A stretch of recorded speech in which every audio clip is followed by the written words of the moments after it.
Bonjour, nous sommes aujourd'hui dans les locaux de Mémoire et Partage où nous recevons Alpha Kaba dans le cadre de la future maison contre les esclavages qui est auditionné aujourd'hui. Alpha Kaba a écrit un livre qui s'appelle, il va nous dire le titre. Esclave des milices, voyage au bout de l'affaire libyenne. Voilà, ce livre raconte justement son parcours de migrant à travers l'Afrique et à travers la Libye où il a vécu l'esclavage dans ce pays. Et justement, nous aimerions aujourd'hui lui poser quelques questions. Donc la première, c'est comment intégrer ton expérience de l'esclavage dans le projet bordelais de Maison contre les esclavages. Ok, d'abord, merci pour l'intérêt porté sur ma personne afin de parler un peu de mon point de vue, surtout quand on parle de l'esclavage, parce que je l'ai vécu en plein 21e siècle. Il y a d'autres personnes qui l'ont vécu. Et au moment où je vous parle, il y a encore des femmes, des enfants, des cousins africains qui sont esclaves en Libye. Et c'est quelque chose qui est vrai et qu'on peut vérifier. Donc, pour moi, le fait de parler de cette maison des esclavages, parce que c'est un peu au pluriel, ça rentre dans la directe ligne de mon combat que je suis en train de mener avec mon association et avec d'autres personnes de bonne volonté dans la lutte contre l'esclavage actuel qui sévit en Libye à quelques kilomètres sur les côtes même de l'Europe, au vu et au sud de tout le monde.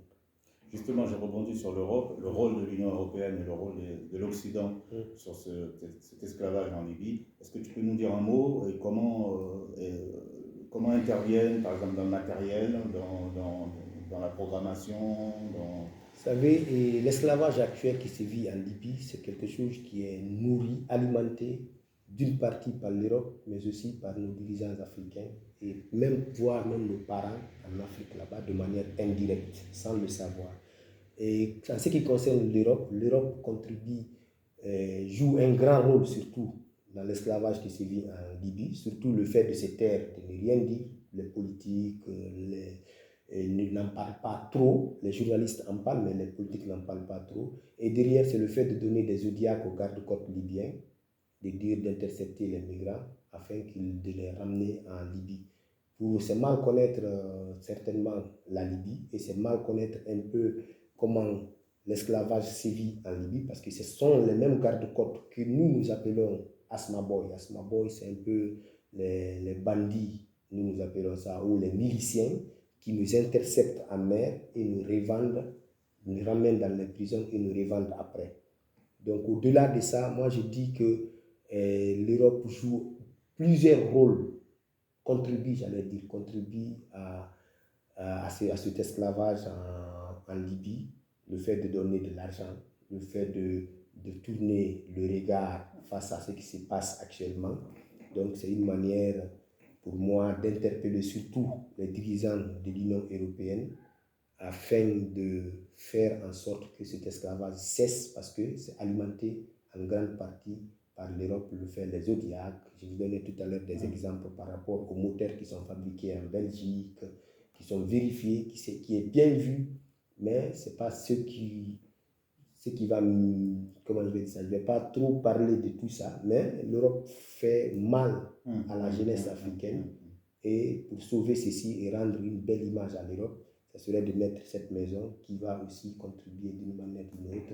Alors, justement, tu nous as dit que ça s'était amplifié avec le décès de Kadhafi et que la décision qui est prise aujourd'hui à Bordeaux pour faire le lien à ce qu'on souhaite, à ce qui serait réalisé dans cette maison, quelles activités justement tu pourrais voir dans cette maison qui serait en lien, dans cette future maison qui pourrait se dérouler, qui serait en lien avec ton expérience?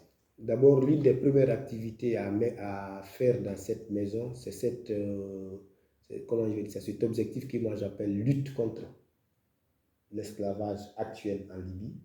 Et l'autre rôle, c'est quoi? Les migrants qui traversent et qui viennent à Bordeaux et un peu partout en Europe, ce sont des gens vulnérables, ce sont des gens qui ont beaucoup plus besoin, comme le disait tout à l'heure le grand frère, d'un psychologue ou d'être bien accompagné afin, c'est pas les papiers, le migrant quand on traverse, c'est pas le fait d'avoir les papiers ou bien le statut de réfugié qui est plus important pour nous. Le plus important, c'est une stabilité mentale, un accompagnement et le reste, ça viendra petit à petit. Si vous constatez, la plupart des migrants qui arrivent en Europe ont le papier, oui, Mais s'ils n'ont pas cet esprit tranquille, s'ils n'ont pas... Parce qu'on a vécu quand même des choses très dures dans notre vie. Moi, où je vous parle, j'ai enterré des frères, moi je préfère les appeler des frères, des Guinéens, des Burkinabés, des Nigériens qui ont été affamés, qui ont été tirés, qui sont décédés par mort, ou des femmes même qui sont violées, ou des bébés.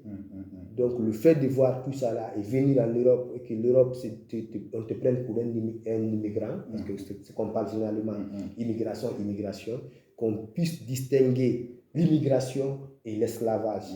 Au départ, nous partons vers l'immigration. C'est l'immigration dont on en parle.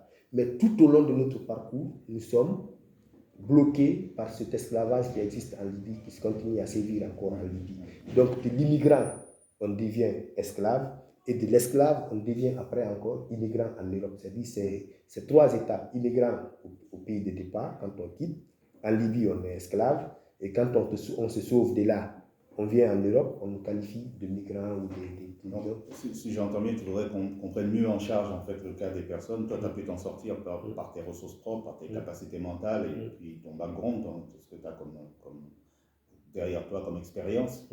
Et justement, quel partenariat tu voudrais qu'on fasse, qu'on mette en œuvre avec les associations communautaires? Je sais que tu diriges une association, tu peux nous rappeler le nom? Bon, moi, mon association, c'est l'association Wontanara Solidarité. Wontanara, pour être plus clair, Wontanara, c'est un mot guinéen en langue susu. Wontanara qui veut dire on est ensemble, et solidarité. Donc, je mène pas mal d'activités. Je donne parfois des aliments, de la nourriture dans les squats, les jeunes qui sont abandonnés dans les squats et tout.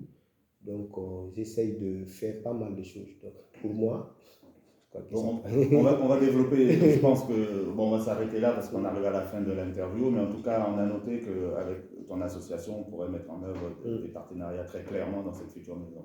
Merci beaucoup, Alpha, pour ton témoignage, et ça va beaucoup nous servir pour la suite de notre travail. Et c'est à moi de vous remercier surtout et vous encourager pour ce que vous êtes en train de faire, et en espérant que dans les jours prochains, on va voir cette maison ici à Bordeaux, et où nous viendrons avec pas mal d'arguments afin de contrecarrer l'esclavage actuel.